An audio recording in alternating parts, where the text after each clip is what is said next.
an invention, generally you spend a lot of money and a lot of time.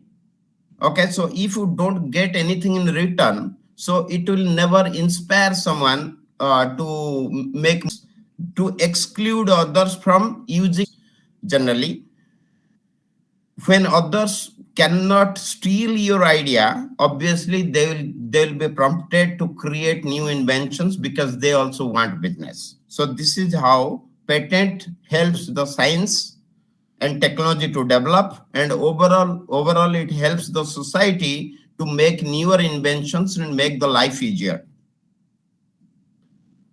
So when we are drafting the patent, we need to remember two important things. Patent is not only a technology document, it's also a legal document, because you are getting protection unlike any other property, your house, your building, your land, your vehicle, your pen and paper. Everything is your property, like as if, without asking you, your friend cannot take your pen from your bag, school bag. Same way, without asking you, nobody can use your patent. So that is why it is a legal document. So that anybody before using needs your permission. And obviously no need to explain, it's a technology document.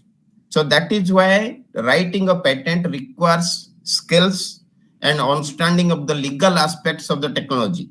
A scientist has every knowledge of his field of science. A student studying mechanical engineering has every aspect, every understanding of his subject of study. Okay, but legal aspects, generally people, generally scientists or students are not sure. So that is why even if you draft a patent having a lot of knowledge in the technology, but you may not get sufficient protection simply because you don't understand the legal aspects of it. So people who understand the legal aspects of it and also good at technology can write a very good patent. And obviously your skill of writing is also required to present something in a nicest manner. So when you, it should be clear. Any document, I'm not telling about patent document, but any document, even if you are writing a letter to your friend, or you are writing, you are studying you are living in a different place, and you are asking your father to send some money because you need to pay your tuition fees, it should be clearly written why you need that money. Otherwise, your father cannot understand why that money is required, because I sent you 25,000 rupees, 5 days before, why you required it again. So that is why it is required to write in every clarity, because if it is written in an untidy manner, it may have multiple meanings. Okay, let's see one small example. It's a small example. Shyam and Sheila got married in 2023. Just think of this. So, briefly think for a 10 seconds what is coming to your mind from this writing. Shyam and Sheila got married in 2023. So, I'm not sure. I'm not telling you what is going on in your mind, but you see, does it have enough clarity? Now you just think, can it have multiple meanings? They could be friends. Shyam and Sheila could be friends where both got married in 2003, but not to each other. Shyam didn't marry to Sheila. Shyam married to Lily and Sheila married to Ram. But if you don't have enough clarity, it looks like Shyam married to Sheila in 2023. But they are actually friends. They married to different people.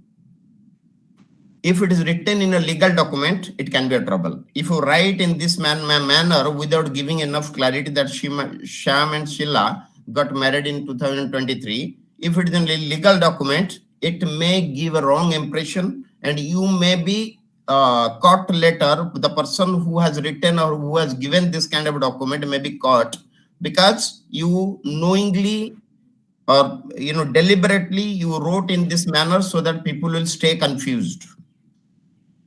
Okay, just see if we write this way how it happens. Shyam Tiwari of address this married to Sheila Sharma of address this on February 25, 2023 at 5 p.m. in the XYZ function hall in presence of blah, blah, blah people.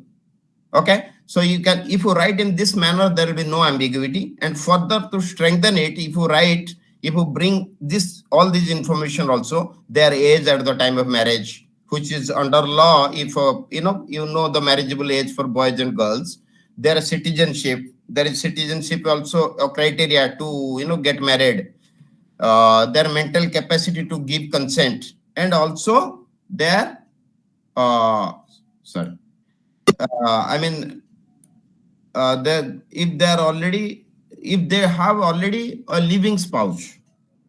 Okay, all these criteria can come into the picture. You can write they do not have any living spouse at the time of their wedding. So this gives enough clarity. So why I'm giving this example? Because this example shows how clear, with what kind of clarity you can write a document.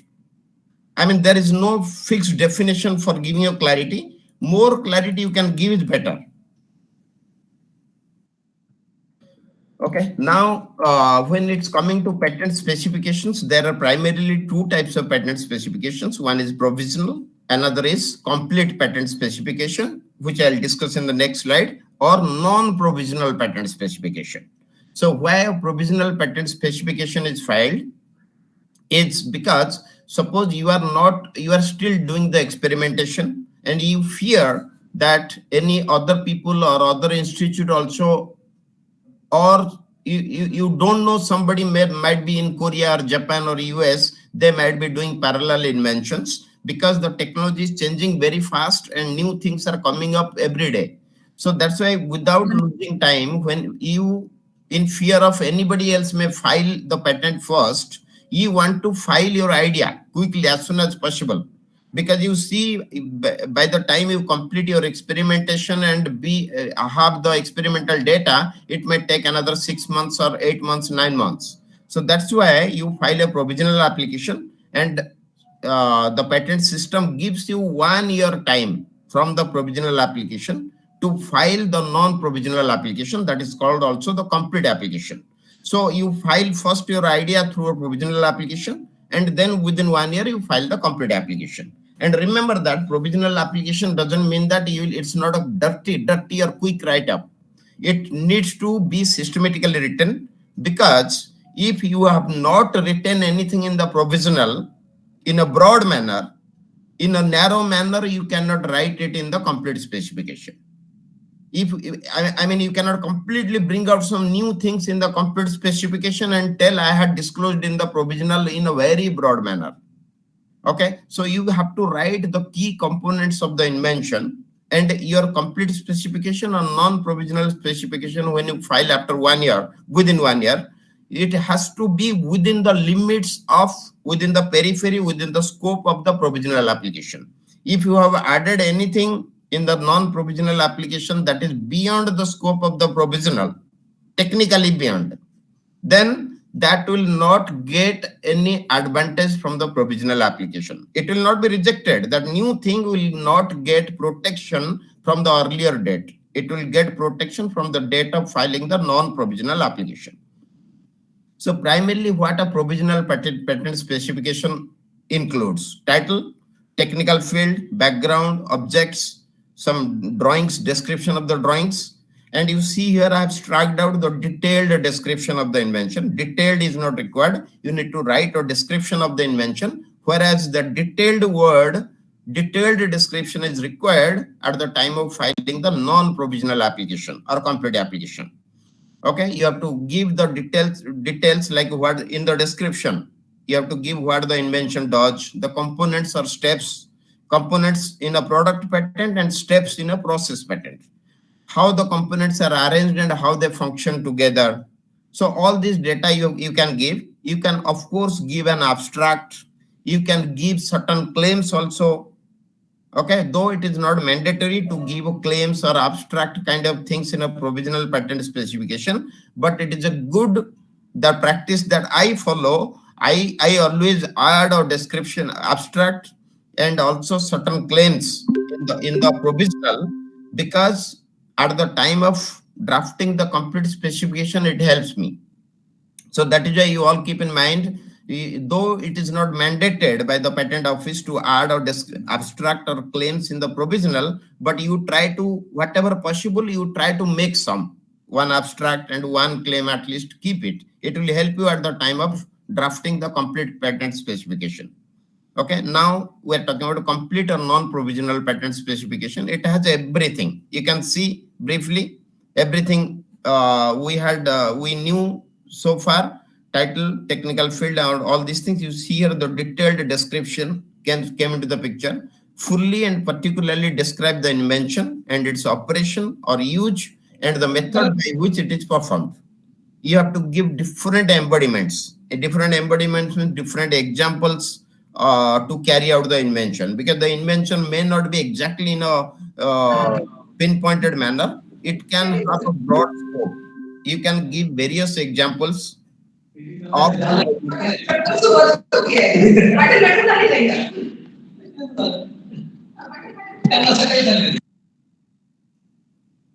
you can give the advantages of the invention. What are the benefits of this invention to the society? What economical benefits are there? What societal benefits are there? Or environmental benefits are there? You can write those advantages and applications in what area, because one invention may not be exactly applicable to a certain area. Keep in mind, you can give the different application areas in the patent to have better scope. Okay, so you can understand. Maybe small thing of, there are many inventions which can, a screw, for example, a screw can be used to fix two wooden pieces. A screw can be used to put the photo frame on the wall, and the same screw can be used to fix a computer disk, the hard disk. So you can think of, don't limit your invention. Suppose you have designed the screw only to join the wooden two pieces of wood. Don't try to limit it to that. Try to expand the application scope. Write it. It can be applied in these areas, including, it can be used to fix, to combine the parts of a computer hard disk. So your invention will stay in a broad manner. So think of all possibilities where your invention can be applied and mention them in the patent for better protection. Then the claims, and claims that we'll discuss in detail. Then the abstract, drawings, and a model or sample of anything illustrating the invention. You don't need it at the time of filing, but you may need it. At the time of your interview or hearing, or at any stage during the patent application. Patent office may ask you to produce one that you have a device, whatever you have invented, you have really reduced into practice. So there are two things actually are there. One is conception of the idea, conceiving the idea, and reduction to practice of that idea. So these two things are important. So patent office may ask it to you to show the real device, but don't worry, because many times you may not have a real device to while filing the patent application, or during the whole patent prosecution you may not have a real device. Don't worry, patent office rarely asks it. Rarely, very rarely. Okay, if they have some kind of confusion, only they ask, but generally never they ask it. You can take this way. So no need to worry if you don't have a device, but you have the complete specification written in a nicest manner. Patent office generally don't ask. Okay. So another thing is, one patent is one invention. Remember it. Do not have multiple inventions in one patent. For example, if you have a bottle, the cap of the bottle is made up of a different material, and the body of the bottle is made up of a different material, and the cap has different utilities and the bottle body has different utilities. So if your bottle and the cap both are not made of the same material, your cap of the bottle is itself an invention, and the bottle body itself is an invention. So then that means there are two inventions. If you try to file, because you think it's only one bottle, so why I'll file two patents? But actually both you are trying to claim that both are different inventions.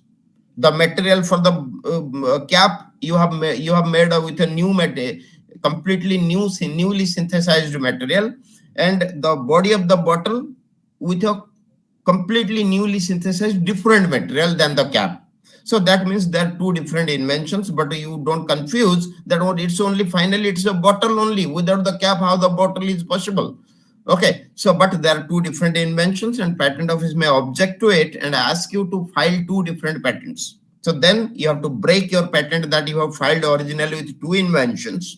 You have to break them into, you need to file a separate patent for both of them, which is technically called a divisional application because it's divided out of the original application. Claims are the fence of your invention. I'll not take much time though because we lost 5 minutes in the beginning. So claims are the fence of your invention because anything that you, any protection for your invention is decided based on how the claims are written. And the claims will be judged based on how the description is written.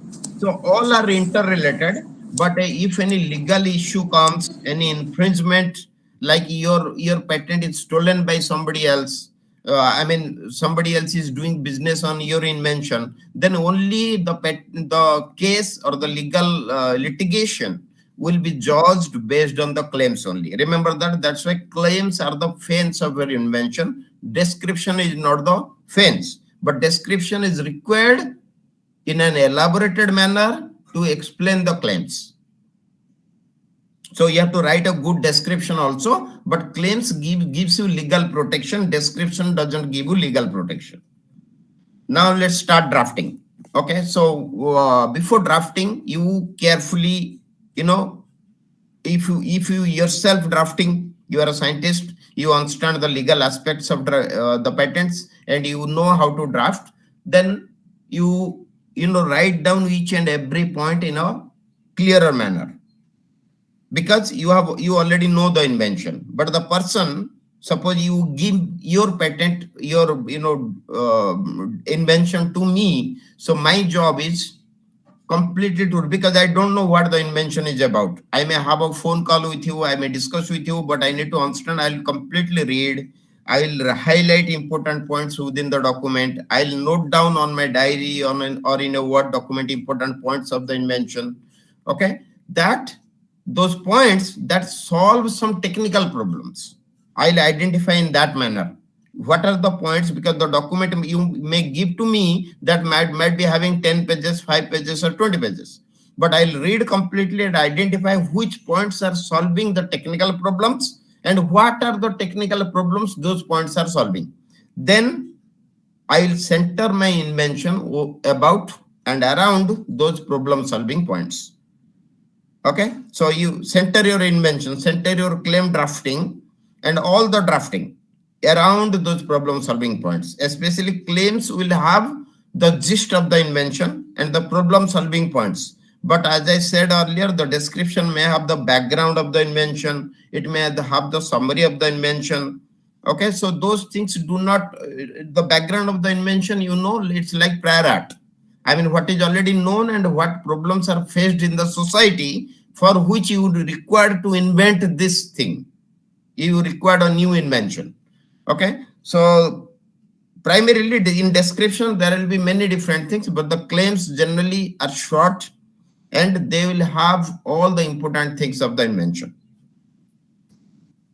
For claim drafting, I have certain slides, but I may skip them, but because they are not exactly related to drafting, but I wanted to show certain things, how many claims are allowed in a patent.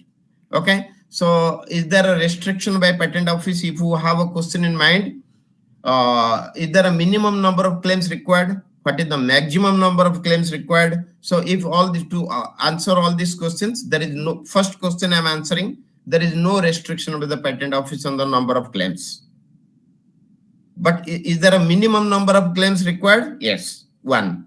Only one claim, at least one claim you need to have in a complete patent specification. In a provisional claims are not required, but in a non-provisional or complete specification, at least one claim is required. And what is the maximum number of claims?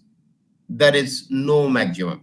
Okay, maybe briefly, I was thinking of showing you. You may note down these patent numbers quickly if you want. I'm giving 20 seconds, 30 seconds. You can write down these patent numbers and you can search in Google or somewhere. You will see there are even claims more than 10,000 claims, more than 10,000, 15,000, like that claims are there. Okay, and why I'm bringing it is, the point is how they write every small detail they write in a claimed manner. So the number of claims have gone to 15,000, and I was calculating one of the patent. I don't remember which one is that because I don't have time to click and see those. I expected it is a US, one of the US patent. They might have spent about 4 to 5 crores in one patent filing, because the number, I mean, in US, any number of claims more than 20 claims is chargeable. More than 20 claims comes within the filing fee, which in India, 10 claims comes within the filing fee. The 11th claim will be charged separately, extra. In US, 20 claims are allowed within the filing fee, because their filing fee is much more higher than what we pay in India. So that is why they give 20 claims, but 21st claim onwards, there is a huge charge. And somebody has filed 15,000 claims. You think how much they might have spent. And for your, understanding, you know what happened to that patent. The patent finally was rejected by Patent Office. That patent was not granted. Okay, so, for patenting, people are spending in that manner, and they're writing in that elaborate manner, the claims. So now claim construction. So primarily you understand a claim primarily has 3 parts. One is the preamble, the transition phrase, and the body. The transition phrase, I just seeing the time.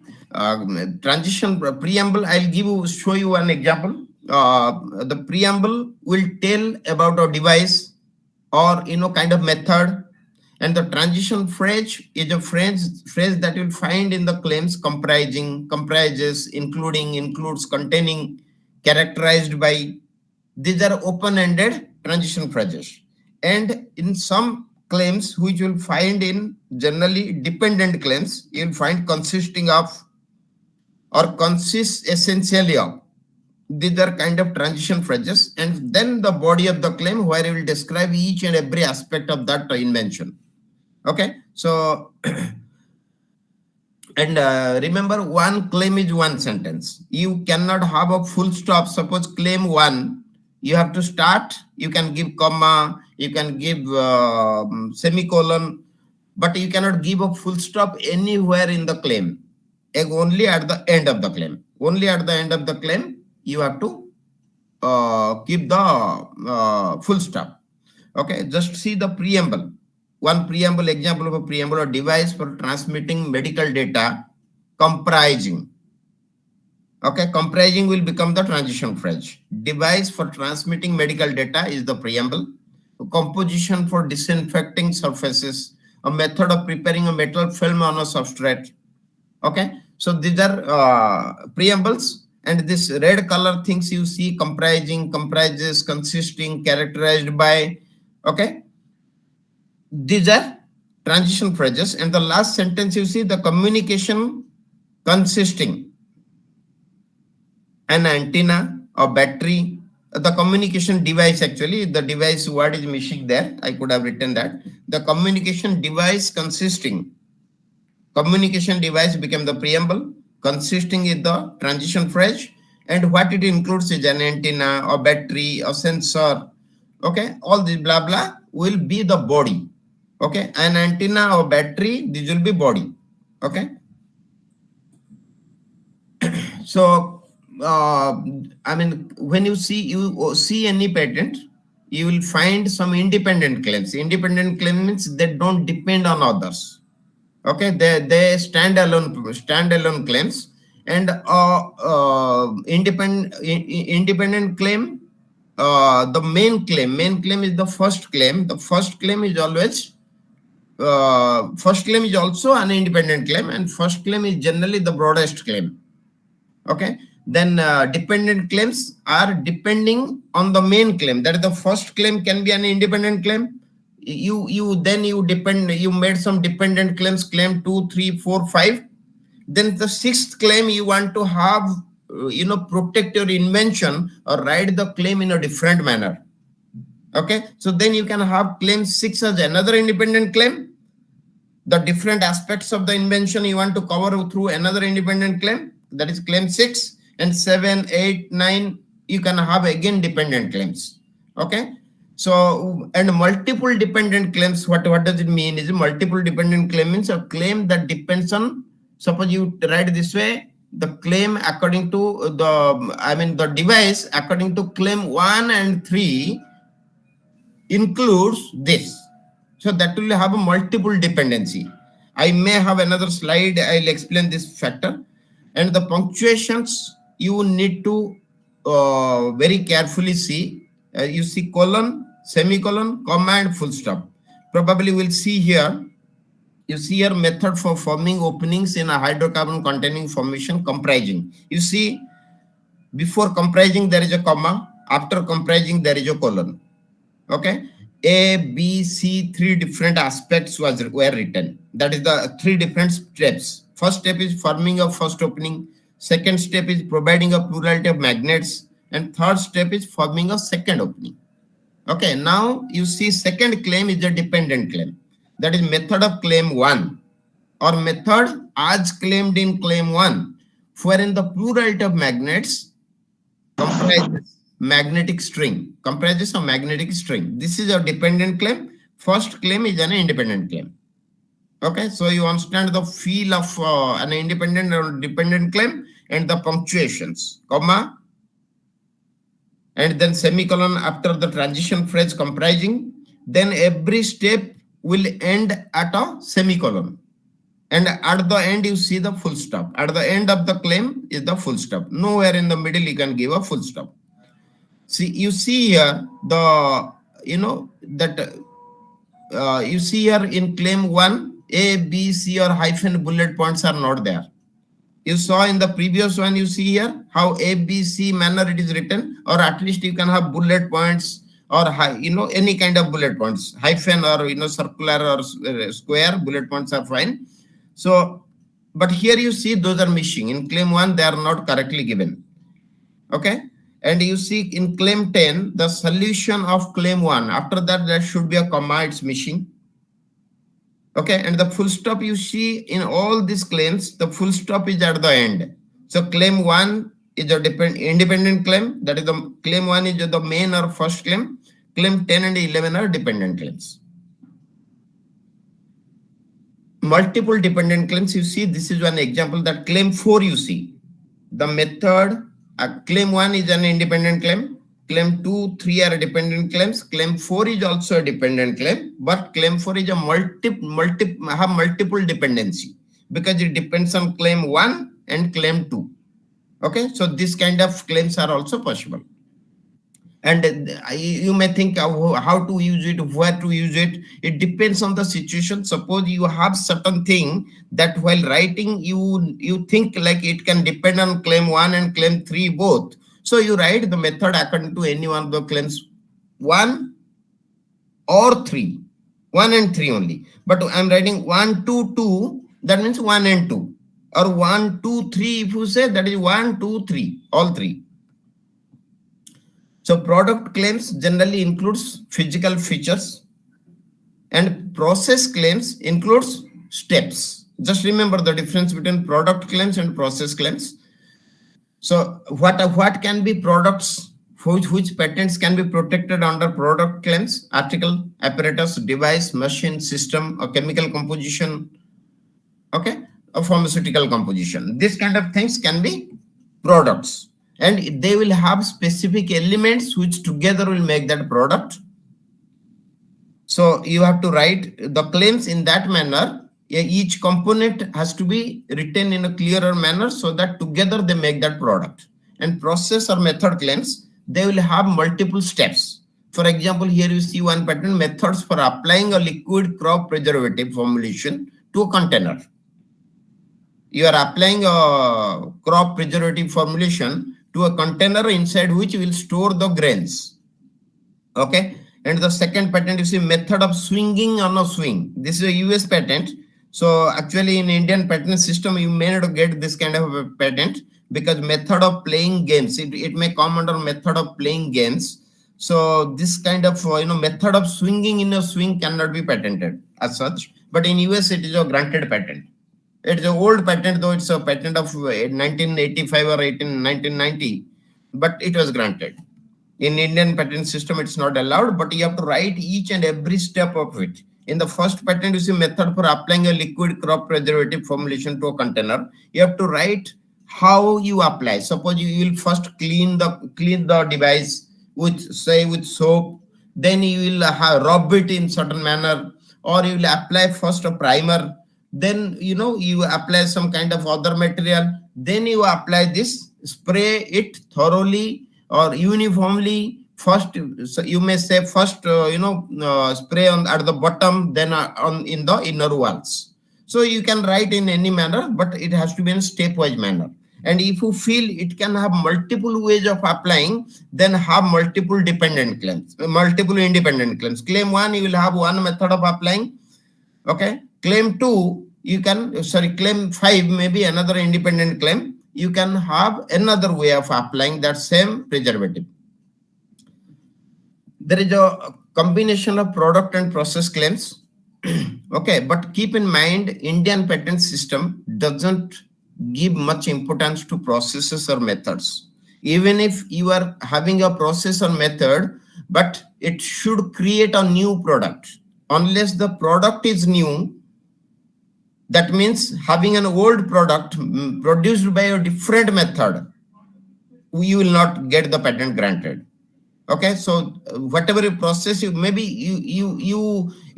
used completely a different process, and the product is little bit different from the earlier available product, still you can get a patent granted, but you have to show how the product is different. Maybe by characterization of the product, you can show this product is having different properties than the already previously available product. So product by process, this thing I discussed just now, this slide, the product needs to be new. Okay. So for example, the applicant is able to identify the structural differences in the new product. If you can explain, if the patent office questions that the product was already available, you can argue saying we see in SCM graphs, any scanning graphs or any kind of characterization methods, that the product is showing different the product is different, the product analysis shows the product is different, or the properties of the product is completely coming out different than the properties of the earlier available product. So the product is new, though it is looking like same. You can argue. Okay, avoid ambiguity. Never have ambiguity. Device having a plurality of circuits driven by a power source. Just think of this: a device having a plurality of circuits driven by a power source. So what do you mean by it? A device has more than one circuit and each circuit is driven by a power source, or a device includes more than one circuit and the device is driven by a power source. Which one is driven? So this kind of things, you see, two meanings are coming because it's not clear. So let's do one thing.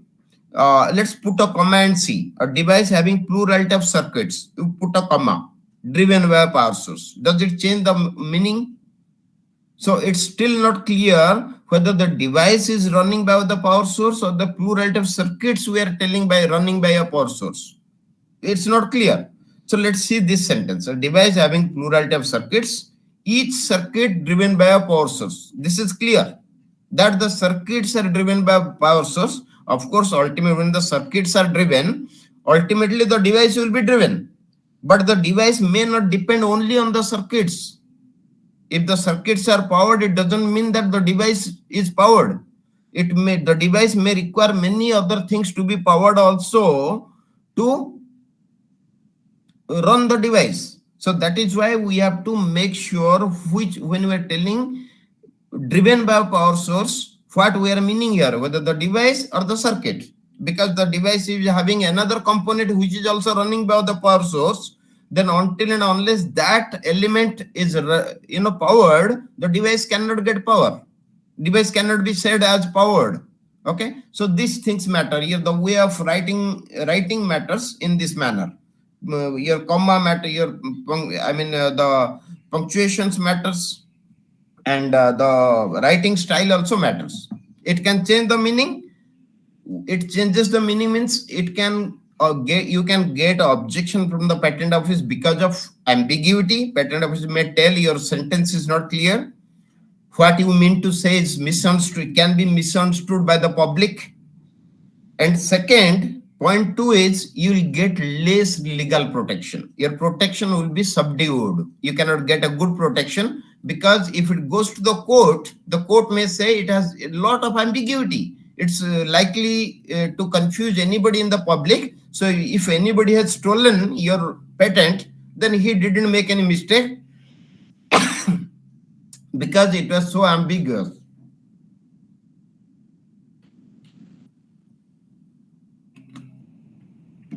Because it was so ambiguous that anybody can get confused. So your accusation over him that he has stolen your idea is wrong because at the time of writing you had written in an ambiguous manner. It created confusion in that man, and he in mistake he stole it, and you're gone.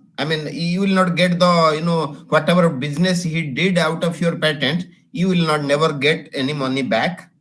That is one thing. And second thing is, from here and onwards the whole world got to know this is a weak patent, and everybody will try to exploit after that. Okay, and abbreviations. You see, it's self-explanatory the way it is visible. Whenever you are writing any short form, any acronym, abbreviation of anything, you write in the beginning. In the beginning itself, you write the full form and the short form both, and afterwards you can keep on using the short form. Okay, but you see this wrong example that I have given. In the beginning, someone wrote the URL, the short form wrote, and later he is using uniform resource locator. This is wrong. It will get objection because when somebody starts reading, because okay, you can say URL, who doesn't know? URL, who doesn't know, you can argue. But there might be many things in order to not write that long sentences. Many times we shorten it so that we can use it later in a comfortable manner. And it's not just one phrase that is shortened. In a patent, there might be multiple phrases shortened so that it will be easy to write the patent. And you also always even because you are an expert in that field and you know that acronym. Suppose you are a person of computer science, and there are certain terminologies very well known as a short form or acronym in the computer world, but it doesn't mean that each and every person in the world knows it. Okay, so whenever you are writing, as a rule, in the beginning of the patent document, whenever you are writing, for example, when you are starting to write the description of the patent, while introducing this term, write the full form and short form. Similarly, when first time introducing in the claims, you write the full form, short form, then in the whole claim, you can write the short form after that. You see these 4 pictures. What you see here, the first picture that you can easily understand, it's a camera. Then right side one, number 2 is a printer. Number 3 is a mobile phone. And number 4 is a water filter. Okay. And you see, your word matters. What I'm telling is you need to keep as much broad as possible your words. For example, see for camera, what somebody can write, image capturing device. Okay, so an image capturing device always may not be called a camera. It may have some different meaning.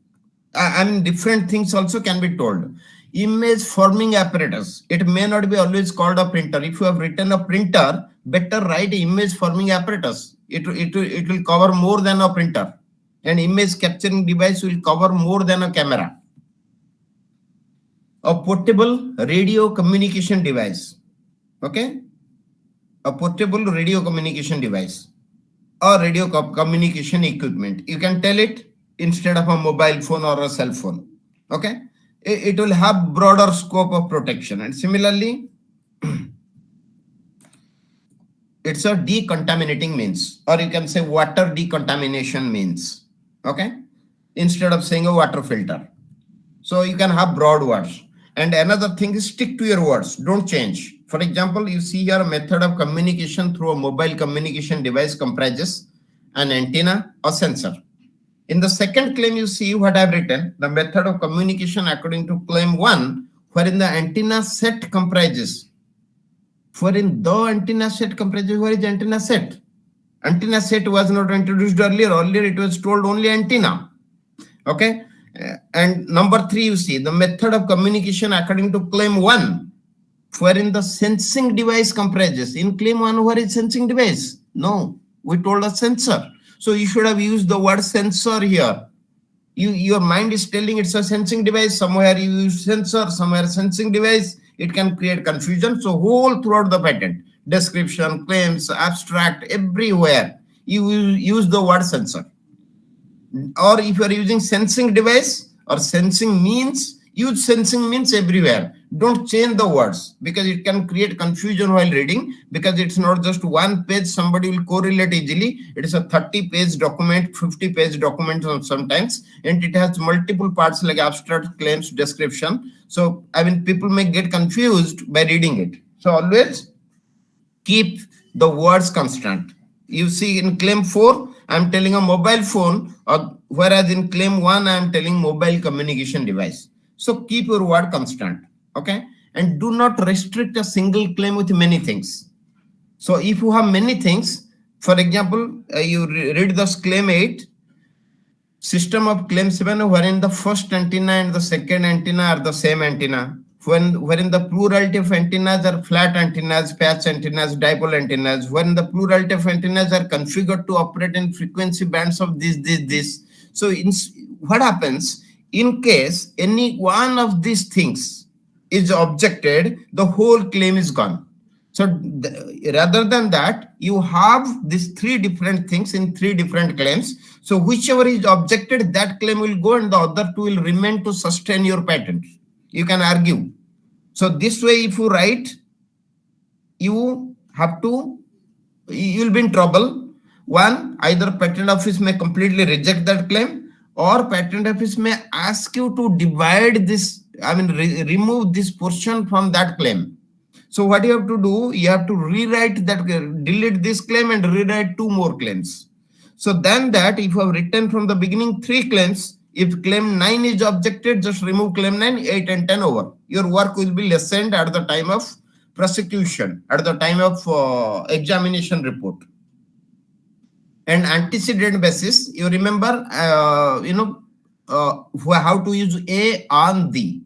If you are using, if you are having, you are telling something to some, I mean, about someone, first time when you are introducing, either you will tell A or on, and later you will use the or said.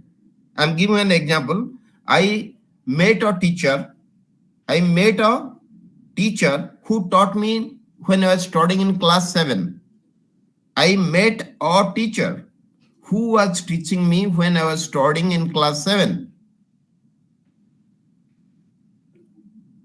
The teacher told to me. Now I'm telling the teacher told to me. Okay, I met a teacher who was teaching me in class 7. Now I'm telling the teacher told to me, because I have already introduced, now I can tell the. Okay, so this, I mean, normal English grammar, but good to know it and good to sensibly use it in the patent. I mean, it's not about patent, it's a normal English paragraph writing also. I mean, it's a common thing. When introducing, first time use A or on, and later when referring to that same thing already introduced, use the or said. Said teacher, the teacher, you can tell. Okay, right. So now we're good. I mean, these are some important things to remember. This is the last slide. Okay, important things to remember. What are not inventions? You remember that this I didn't discuss because of lack of time, and there are many other things also that is not possible to discuss within 1 hour. So I know what in Indian patent system there is section, 2 sections are there, which which are not patent. Certain things are there that are not patentable.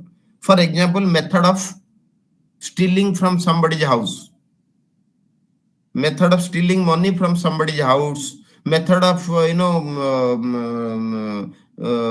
rigging for booth rigging, okay, or methods of stealing like breaking an ATM machine. So these are all illogical practices. Even if you have found a nicest method to break a ATM machine to steal the money, you will never get a patent. I am giving one example. There are several things like that which cannot be patented. And this is one criteria you need to remember while patenting. There are 20-25 things are there which cannot be patented, and they have different aspects.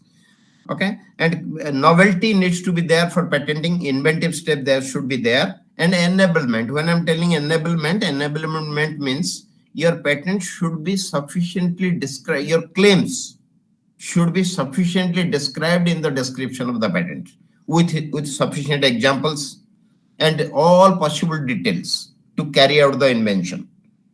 Okay, and you need to conduct a prior art search before drafting so that you remain aware what is out there in the prior art, in the public knowledge. So if you find exactly your invention is there, probably you will not direct your research in that direction.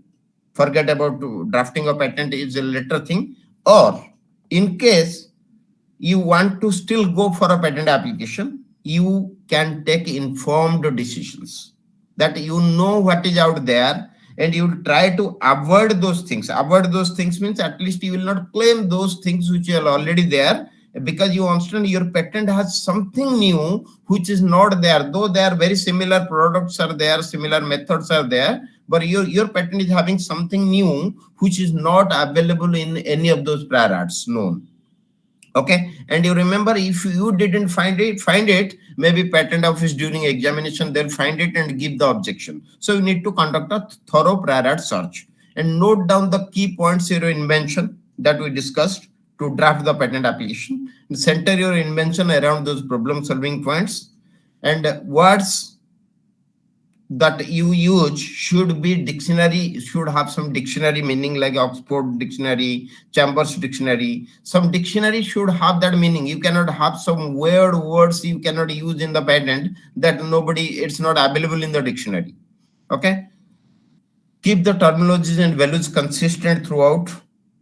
Okay, terminology, I mean to say the words that I discussed, keep same word, keep like sensor, don't use sensing device somewhere. Keep sensor means, or everywhere you write sensor for same part. Do not have any ambiguity in your sentences. Keep your broad wording, abbreviations, and patent drawings always keep to explain the invention. Okay, have a good amount of drawings that is required to explain the invention. So with this, I'm my talk will be over, but I'll be happy to answer any questions. If you have any questions, so you can answer. You can ask. Do we have time, sir, now to talk? Do you have any time?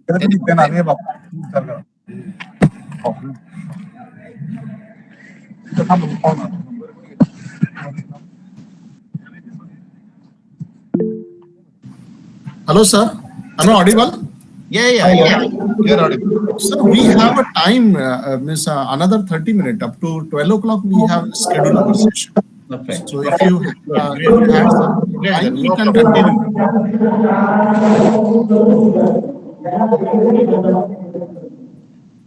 Hello. Yes. So you can okay. Fine. So we are very much interested in the knowledge what you are giving. It is a really precious knowledge, and we really starve for the same.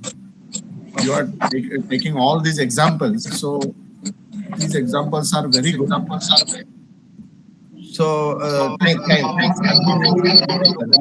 Maybe we can ask everyone to mute it. Mr. Tapan.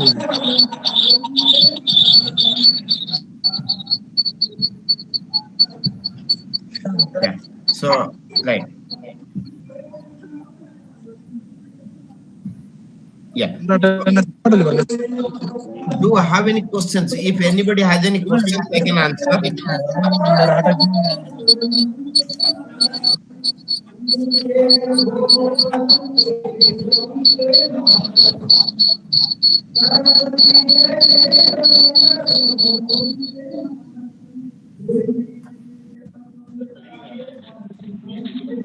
Yes, sir.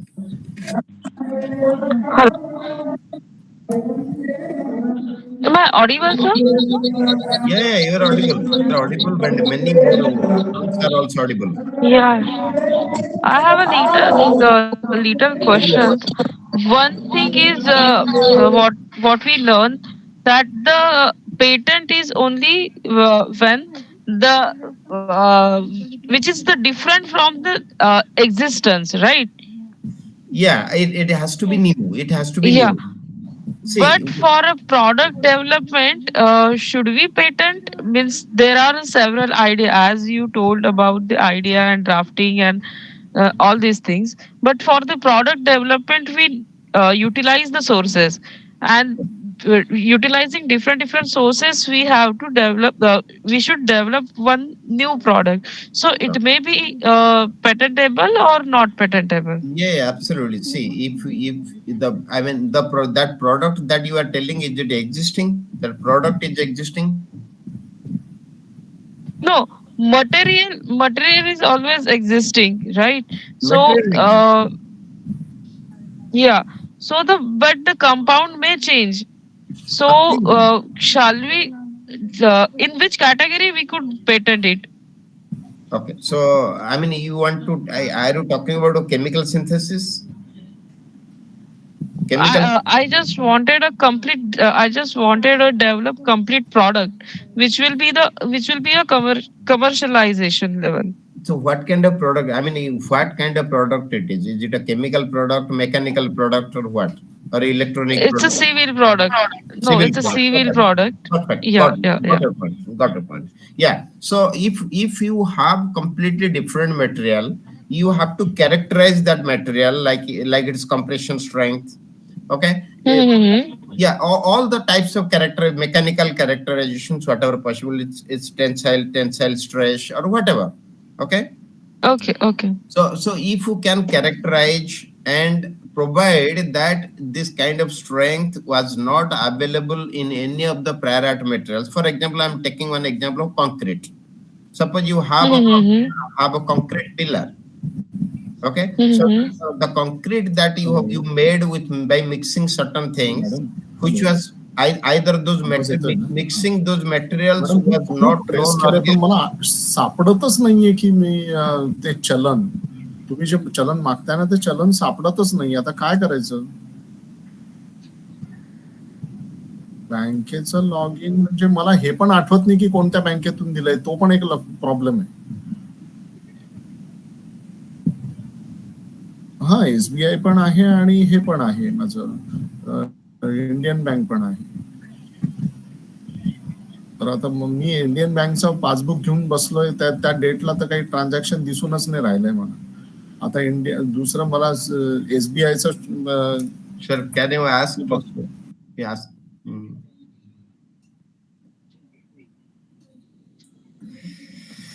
Yeah. So yeah, I'm continuing the talk. May I know who was asking me earlier? Yeah, I'm Miss Shrutakirti. Yeah, Shrutakirti. Yeah. So it depends on, if you have the odds, at least one material is new in the whole composition. If at least one material is new and the product that you made has completely improved characteristics than the existing material. Okay. Okay. So you have to show Oh, something. You have to show either the material is new, and just having the material is new will not give a patent unless you show some improved characteristics. Okay. And okay. Okay. if you have improved characteristics and one material at least is changed, then you definitely get a patent.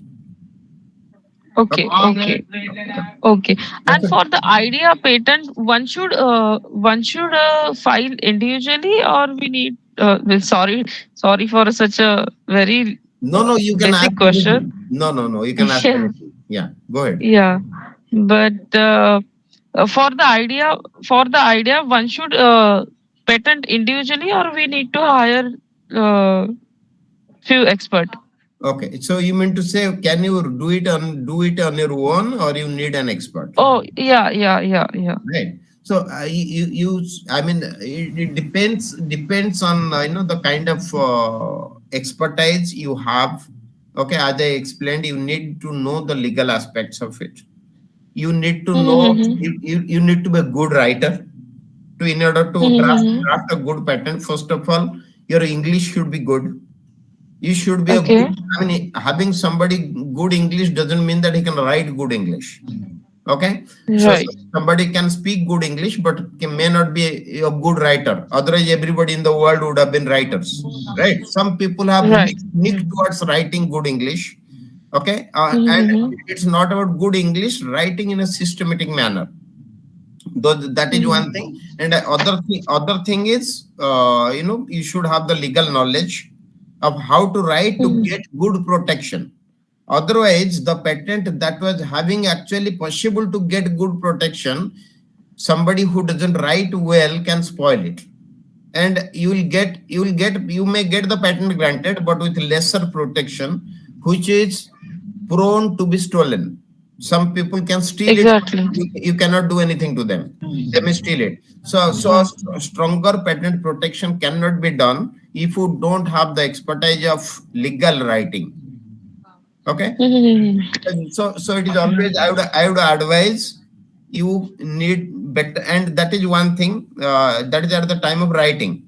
And after you file the patent application, patent office will definitely send an examination report to you, in which they will have lot of objections. So that time Okay, okay. you need to understand first you need to understand what are those objections, and how to respond to those objections you need to understand.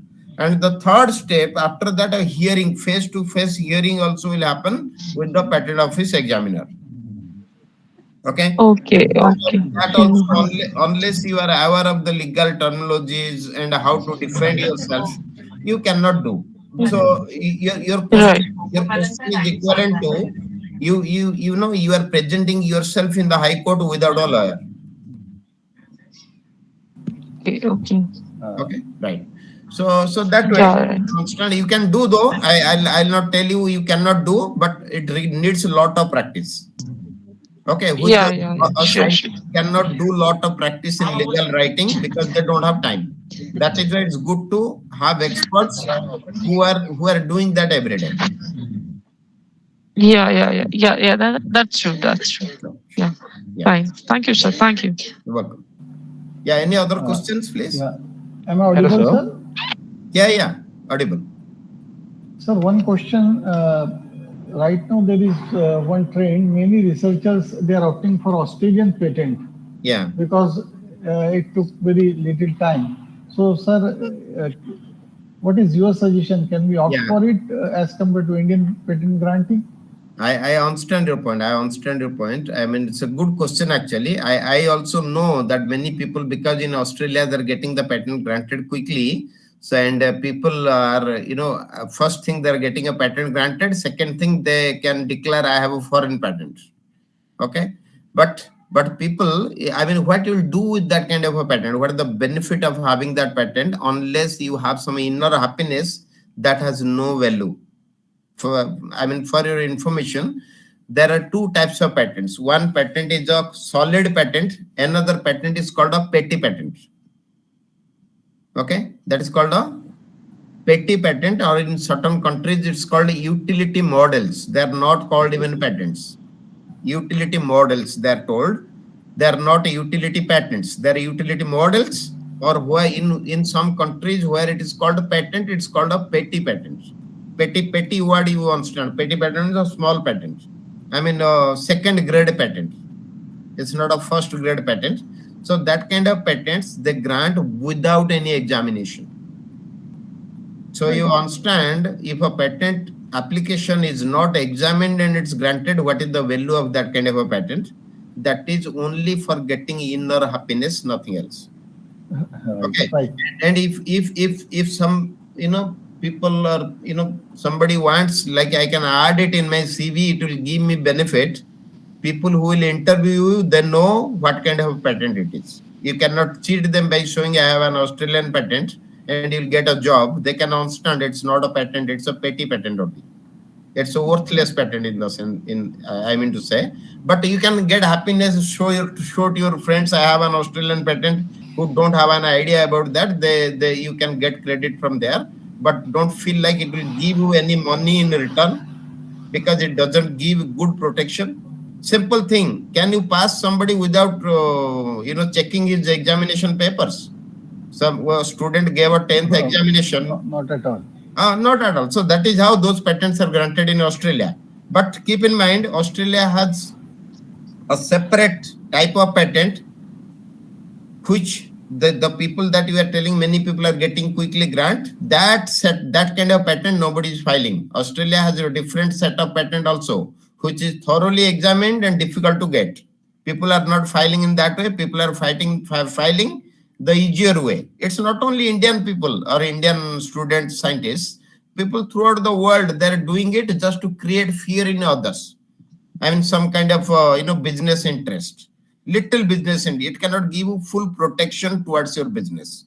So okay, so that is what. Just remember one thing, that is never examined and it's granted. Thank you, sir. Thank you very much for the information. Tapanji, if you allowed, I can add to answer this, Mr. Rahman. Sure, sir. Yeah, Sure. please, sir. Please. Mr. Rahman, first of all, we should understand that patents have a territorial right. Yeah, and you are professor from India, and if you have done something, first of all, you have to decide whether that subject of your invention, where it has commercial value. If it has commercial value only in Australia, then you can think to go in Australia. But if suppose it has a commercial value only in India, then there is no use of taking patent in Australia. You cannot stop any person working that invention in India if you take patent in Australia only. Right. Okay. Thank you. Thank you, sir.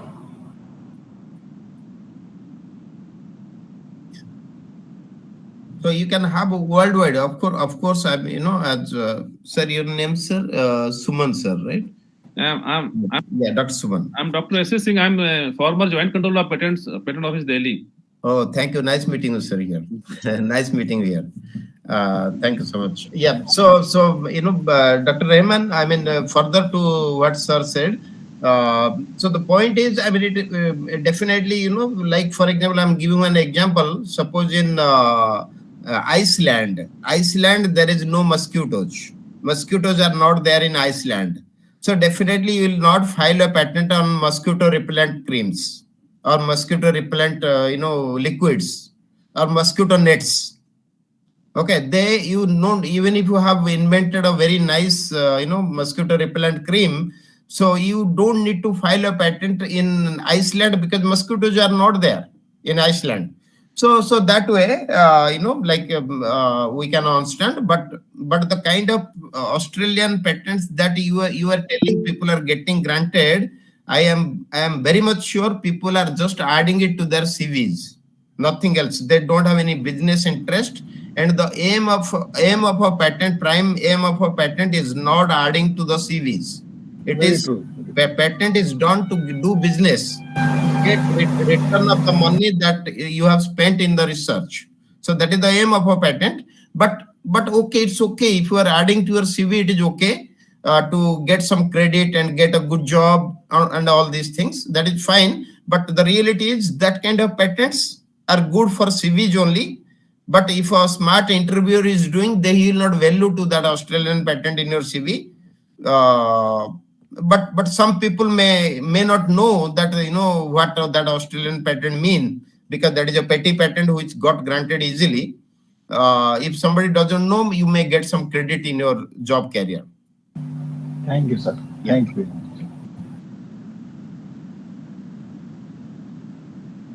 Hello. Any other questions? Hello.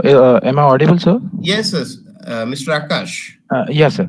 Yeah. Sir, can idea patent get a grant? See, I mean, the point is, I explained at one point that you need to have a model. See, even if you have an idea, see, I mean, I'll tell one important thing. Do feel the idea will work?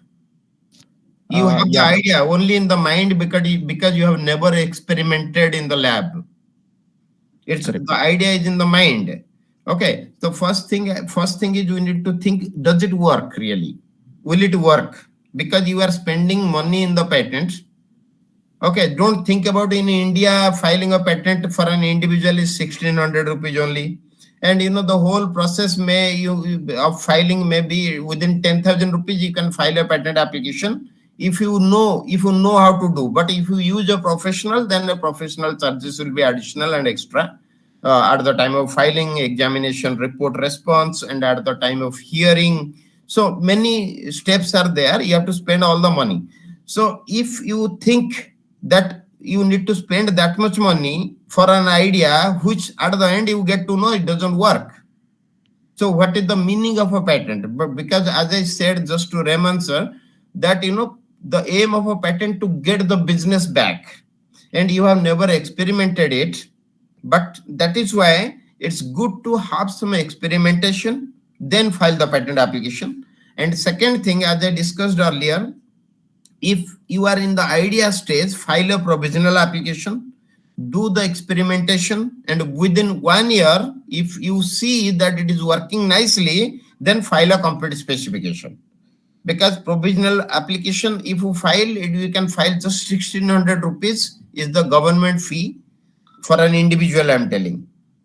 Just individual or an institute, it's a lesser fees is there. So you can pay just 1600 rupees and file the provisional application. So, I mean, if you are not, if you saw during the next 1 year that actually this idea is not working, don't file the complete application. You will lose only 1600 rupees. But if you file the complete application, everything will go on after that and will spend a lot of money. So if it is in idea stage, then file the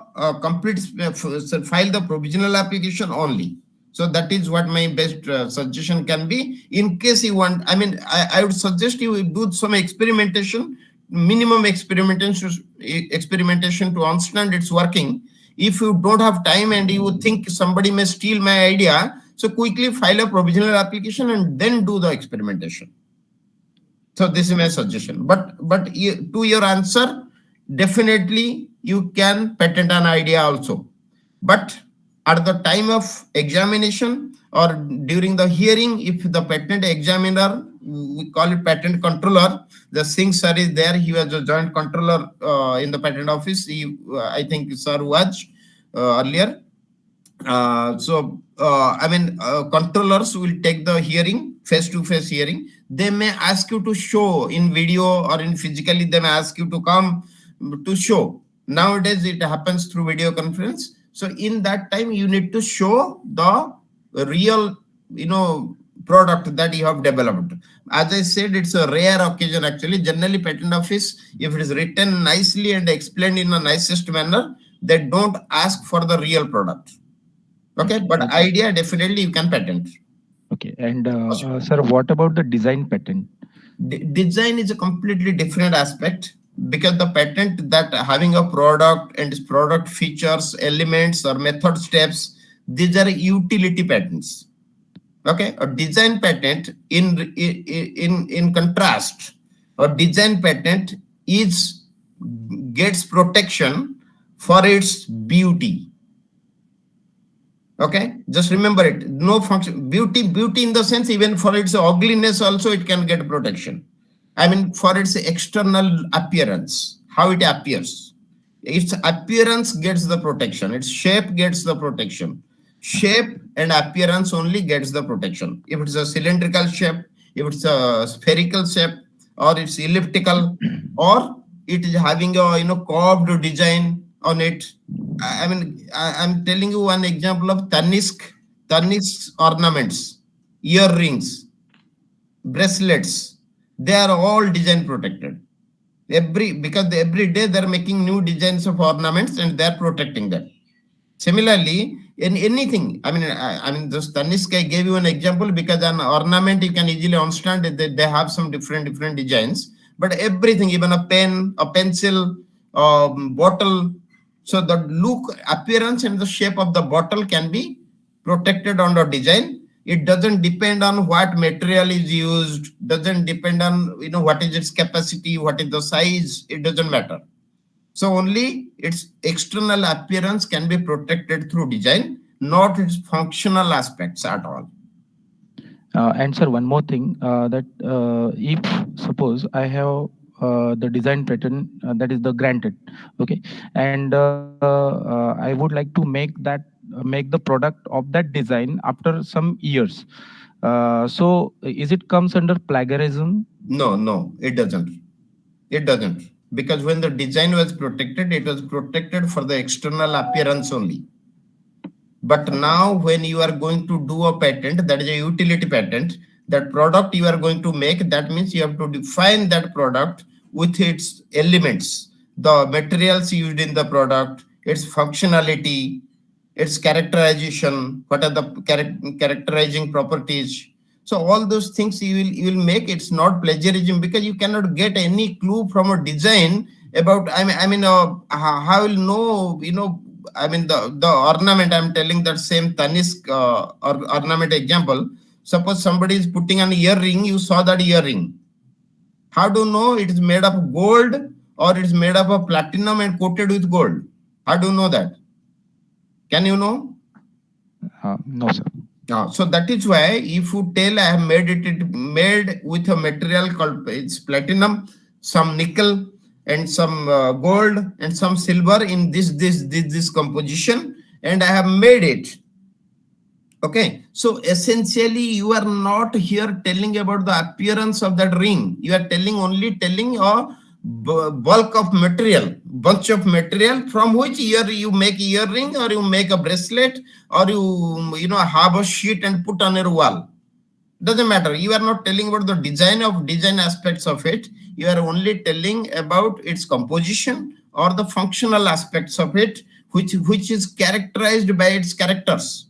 But in case that is how you have a utility, you can get a utility patent. It will never called plagiarism. Okay, sir. Thank you so much. Yeah. Okay. Hello, sir, Shantilal here. Yes.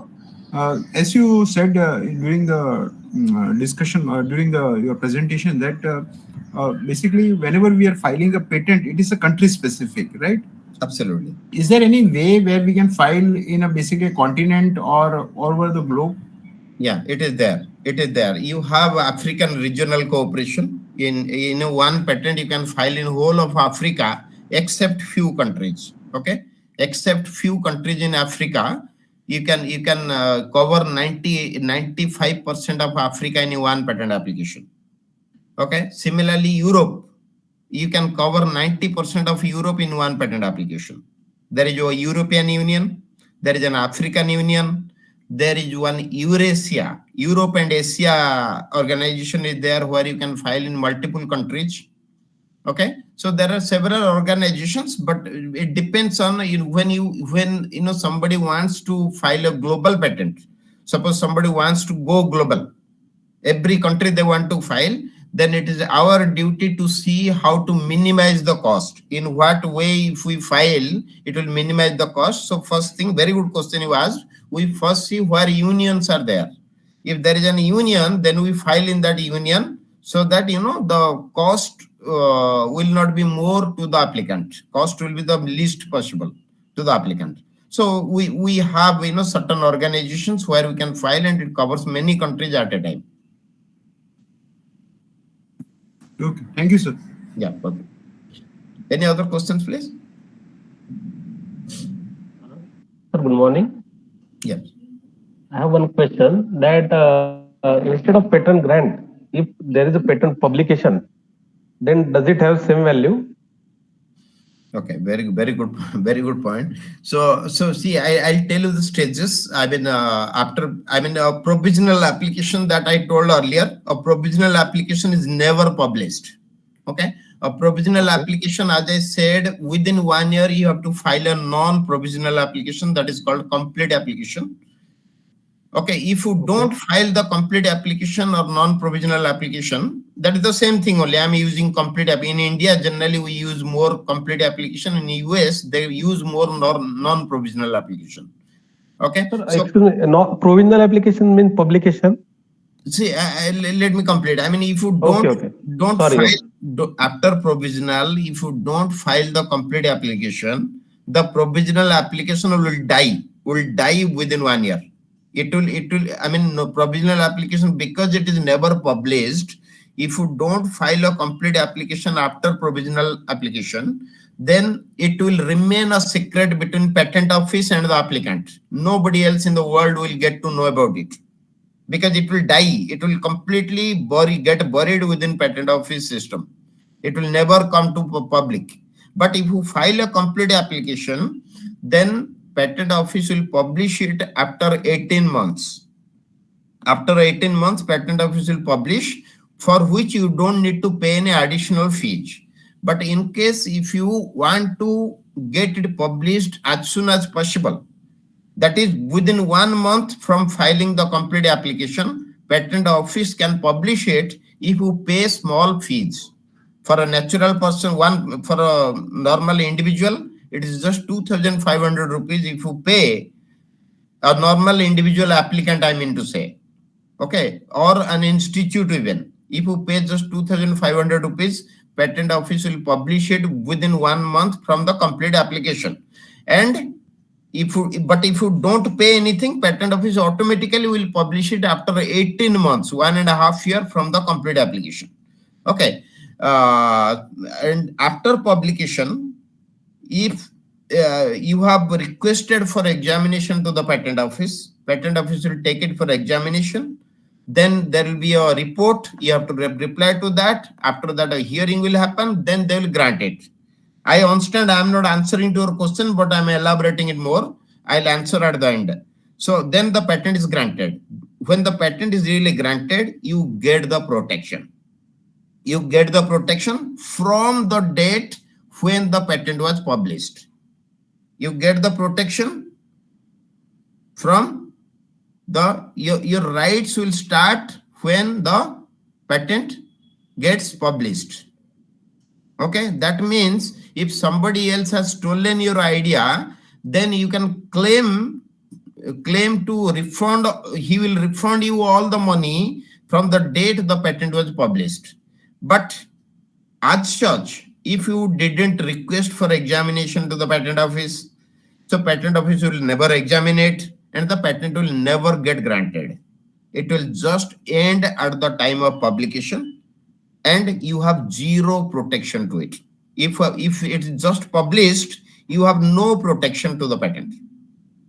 Okay, but you see, I mean, from the date of filing, you have 4 years to request for examination. Within the 4 years, if you don't send any request for examining your application, then patent office will never examine it, and it will be dead then. So that is why, to directly answer your question, a publication doesn't give you any protection. Only you will get the protection from the date of publication if the patent gets granted. If it doesn't get granted, you will not get any protection at all. I think it's answered, Dr. Nikhil. Yes, sir. Thank you, sir. Yeah. Okay. Any other question? I think it's going to be 11. If anybody can ask any other question. Hello, sir. Yeah. So my question is, if we wanted to copyright any Excel program, then it will be possible to copyright? Sorry, say again, please. If you want to. If we want to copyright Excel program, if we create any type of program in Excel to get our output, we can copyright it? You mean to say Excel spreadsheet? Spreadsheet, you mean to say Excel spreadsheet? MS Excel? Yes. We have applied the formulas in that. Okay. different formulas we have created. Mhm. So can we copyright that? For example, if we calculate the attainment using that. See, I mean, you are doing it by using what these functions in Excel is there already, right?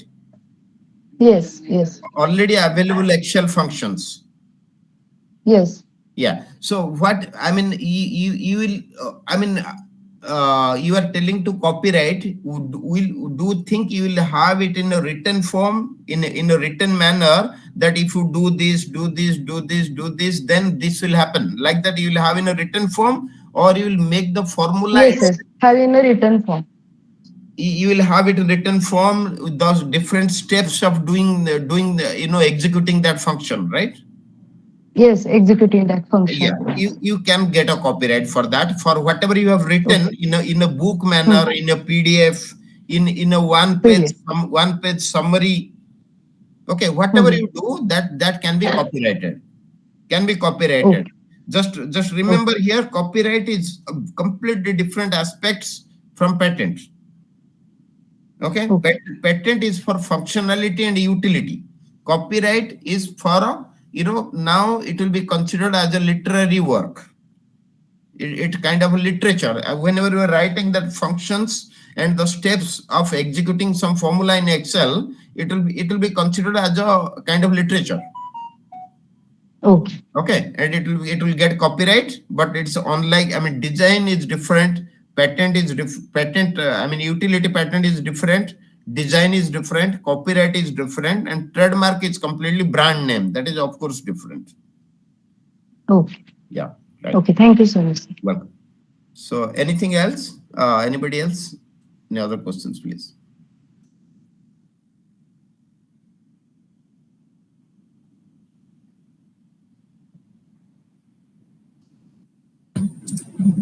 I think there is no more question from participants. Okay. Okay. Dr. Shrikant? Yes, sir. Yeah, you can give the vote of thanks.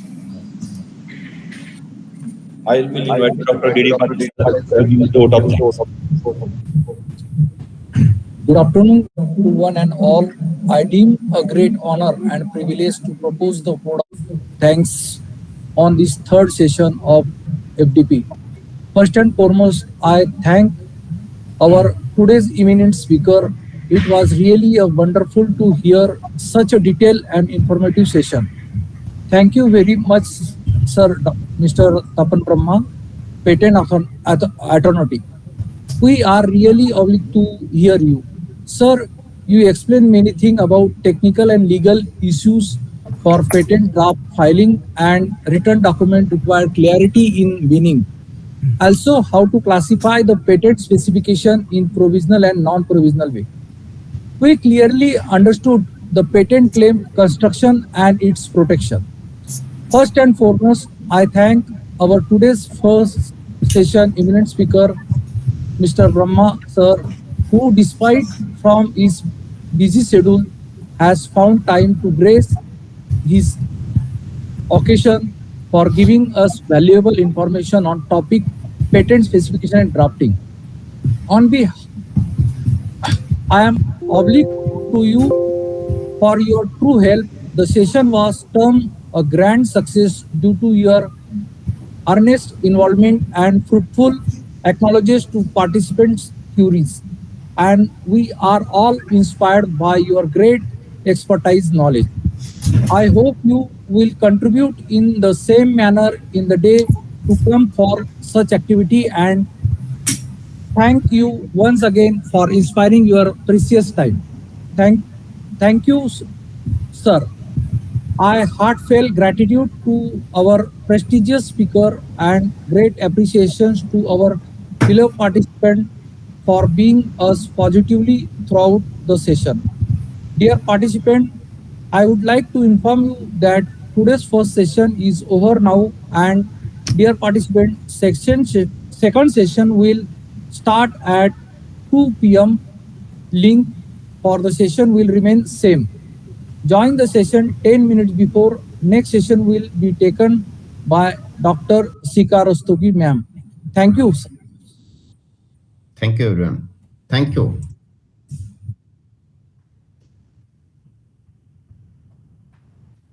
Thank you, sir. Thank you, and I'm pleased that you invited me, and it's my pleasure to meet everyone here, and thank you so much. Have a good day. Thank you so much, sir. Yeah, thank you. Have a great day. Bye-bye. Thank you, sir. Bye-bye. We shall close the session now.